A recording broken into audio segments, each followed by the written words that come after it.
খাবার খাওয়ার পর একটি ভুল করলে আপনাকে জিনে ধরবে। কথাটি মনোযোগ দিয়ে শুনবেন, গুরুত্বপূর্ণ কথা বলছি।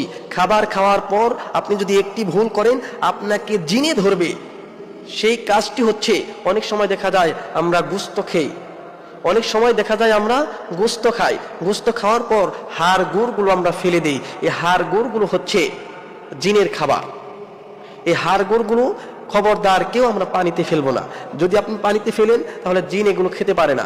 আর একটি কাজ হচ্ছে, অনেক সময় দেখা যায় মানুষ পেশাব করার পর গোবর দিয়ে ঢিলা ব্যবহার করে। এই ভুলটি আপনি কখনো করবেন না। এই ভুল করলে আপনাকে জিনে ধরবে।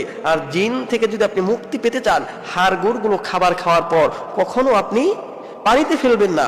আর এটা দিয়ে আপনি ঢিলা ব্যবহার করবেন না, গোবর দিয়ে আপনি ঢিলা ব্যবহার করবেন না। অনেক সময় দেখা যায় পেশাবের চাপ এসে পড়েছে, রাস্তাঘাটে পেশাব করেছে, হাড় দিয়ে গরুর গোশতের হাড় ফেলে দিয়েছে, সেটা দিয়ে ঢিলা ব্যবহার করছে, গোবর দিয়ে ঢিলা ব্যবহার করছে।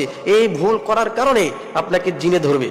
কারণ যে হাড় আপনি ফেলে দিচ্ছেন সেই হাড়গুলো হচ্ছে জিনের খাবার। আপনি জিনের খাবার নষ্ট করছেন। আপনি কি একবার ভেবে দেখেছেন, আপনার খাবার যদি কেউ নষ্ট করে আপনার মাথাটি কেমন হবে? আপনি দুপুরে খাবার খান নাই, আপনি ক্ষুধার্ত, এখন খাবার খেতে গিয়ে যদি দেখেন আপনার খাবারটা একজনে নষ্ট করে ফেলেছে, আপনি কি মেনে নেবেন? কখনই আপনি মেনে নেবেন না। এই জন্য এই ভুল আপনি কখনো করবেন না। আপনি তো খাচ্ছেন, ওই হাড়টা যে আপনি ফেলে দিচ্ছেন, শুকনো একটি জায়গায় আপনি রেখে দেন, সেটা ময়লার মধ্যেও রাখবেন না। শুকনো একটা জায়গায় রেখে দিবেন, সেটাকে আবার আল্লাহ রাব্বুল আলামিন গোশত বানিয়ে জিনকে সেটা খাইয়ে দেন। এই জন্য যে হাড়গুলো জিনের খাবার, সেই খাবার আমরা কখনো নষ্ট করব না। জিন আমাদের ভাই, সেই জিনের খাবার কেন আমরা নষ্ট করব?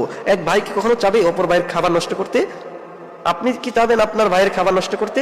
এই জন্য খবরদার ভাই, প্রিয় ভাই, প্রিয় বোন, আপনাদেরকে বলছি, কখনো জিনের খাবার নষ্ট করবেন না।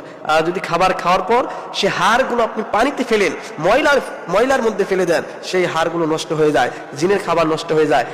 এই জন্যই অনেক সময় দেখা যায় জিন ভূত মানুষকে আসর করে। এজন্য জিন যাতে করে আমাদের না ধরে, আপনি যদি চান যে আমাকে জিনে ধরবে না, তাহলে এই আমলটি আপনি করার চেষ্টা করবেন।